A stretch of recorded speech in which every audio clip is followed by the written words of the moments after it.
Ever hear of Thomas the Tank Engine? If you have been around little kids between the ages of 2 and around 7 or so, I'm sure you have. My son adored Thomas so much so that he could name every single train, knew what color they were and the number they had painted on them. But there's something you should know about Thomas. He's secretly a demon from hell. I know that because of this incident that happened to me and my son 2 months ago. I was glad when I heard that he was coming to visit me over the summer, but I had a ton of work to do, so I bought him a Thomas DVD. The cover looked innocent enough. What was also interesting was that Thomas was smiling and little wooden children were waving their arms out of the windows in his coaches.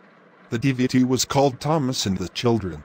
He was so excited to see the DVD that right off the bat, he pleaded with me to pop it into the DVD player. I went to work while he watched it. After a few hours, he came into my office, looking as pale as a sheet. His voice seemed very weak. "Are you okay?" I said. I touched his head and noticed that his temperature had gone up. Why did Thomas kill the children? My heart sank like a stone, but I soon brushed it off. "I'm sure Thomas didn't kill the children," I reassured him. "Now you need your rest and some medicine." I gently pushed him toward his room. "Come on now." After putting him to bed, I got curious as to what he had seen. I popped in the DVD and began to watch the episode play. It seemed normal enough.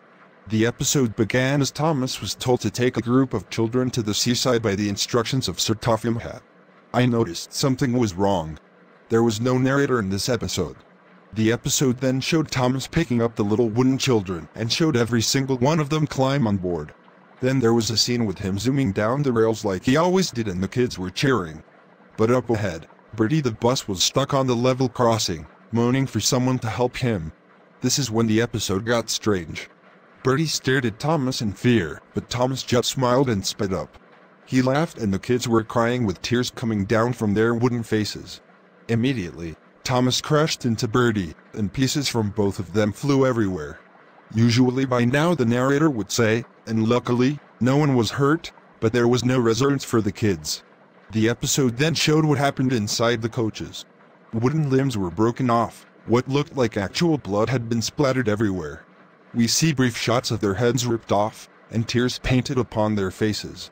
Everything went to static. After that I felt myself boiling over with anger. What sicko would create something that messed up for little kids?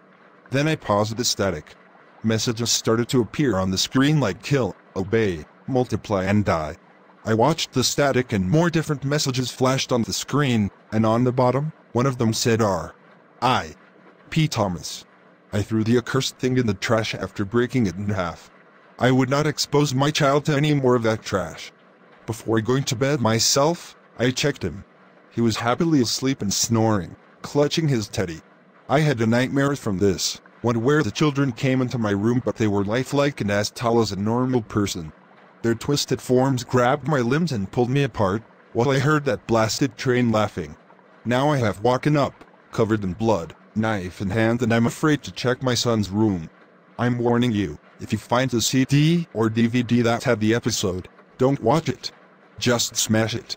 I'm sick of this DVD and Tom's horrifying behavior in it. This DVD needs to be banned. He's pure evil.